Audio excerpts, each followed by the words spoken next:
Young lady, this amazing student who is hoping to inspire others through her volunteer work. Marknisha Hervol started a pet food drive for Seattle Humane and collected, get this, more than 500 pounds of food. That is such an incredible feat. She's also a student at the Environmental and Adventure School in Kirkland. So good morning. We have so many questions for you.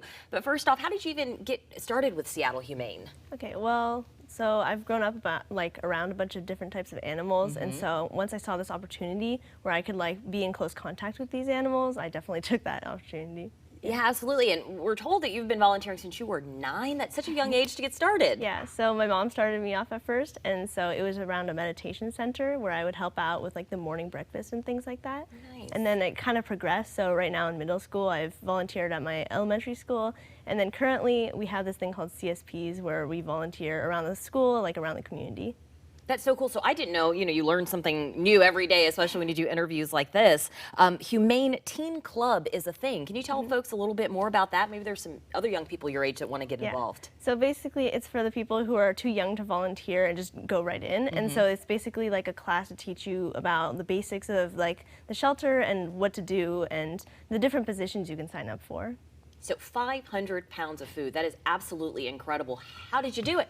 Okay, well, I had 3 plans, and I tried to do all of them. One of them didn't work, and so I just had to learn to persevere through that and just go on with my other plans. So what was the other plan? Which is the one that succeeded and got you all of that food? Okay, well, so for the 2 ones, the one that I think worked the most was the school drive. So it was a lot of preparation. I had to ask a bunch of people how to set up things, and that collected me most of it. And then what I did is I went door to door, and then I asked for donations, and that was a little hard.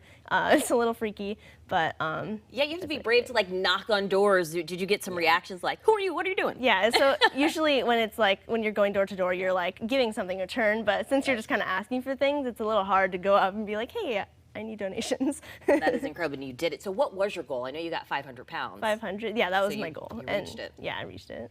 That is amazing. So for other people who I'm sure are being inspired by you here this morning, just listening to your story, what can you say to them to kind of encourage them to get out? Especially it's the summer now, I would imagine a great time. School's about to be over. You've got perfect time to, spend time volunteering. How would you inspire those folks? Definitely look around in your community and see if there's something that you can take a part of, especially since this is summer and you have time off. You should just definitely look into it, things like that.